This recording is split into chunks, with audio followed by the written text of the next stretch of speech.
Hi, it's Selective Mutism Awareness Month, which is October. And what's crazy about this is that I possibly suffered from this when I was younger, but I hadn't heard the term until about, 6 months, a year ago. So I'll say it again, selective mutism. Now, you may have heard of the word mutism before, in that somebody may be considered mute, that they don't speak. But selective mutism is where you can't speak in certain situations. So what they say, they tend to call it a childhood thing, but for me it lasted on into adulthood. But really it's an anxiety disorder where people find that in some situations they can speak and in others the anxiety is such that they can't speak. And some children in particular really struggle with this and find that, say, in the classroom they cannot speak, not even to friends. So it's very affected by the environment that they're in. And so they can't speak to friends, they can't speak to the teacher, not even to say, oh, I need to go to the toilet. So this level of anxiety is much more than just feeling shy and a little bit awkward. And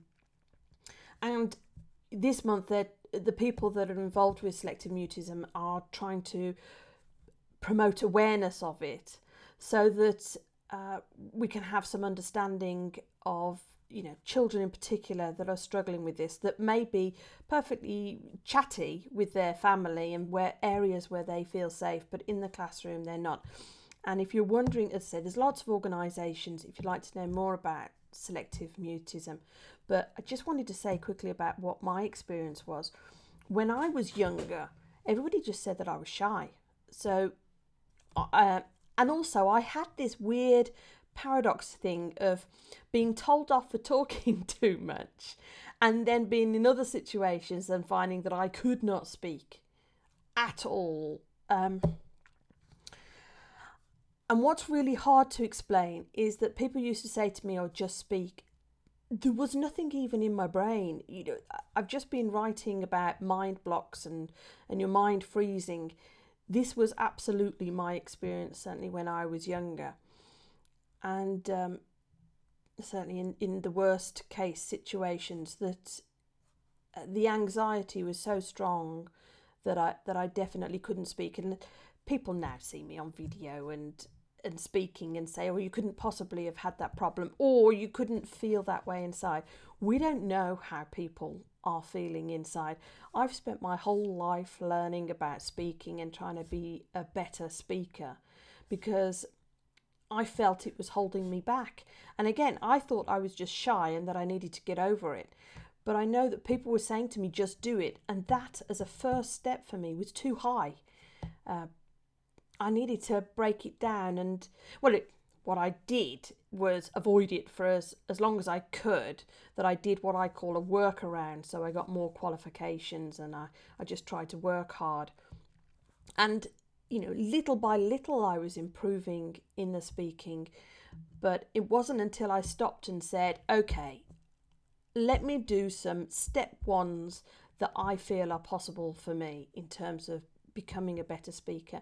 And one of those was learning about speaking. And in particular, it was public speaking that I was learning about, but it wasn't that I was going out and speaking to crowds of people. That was just impossible for me.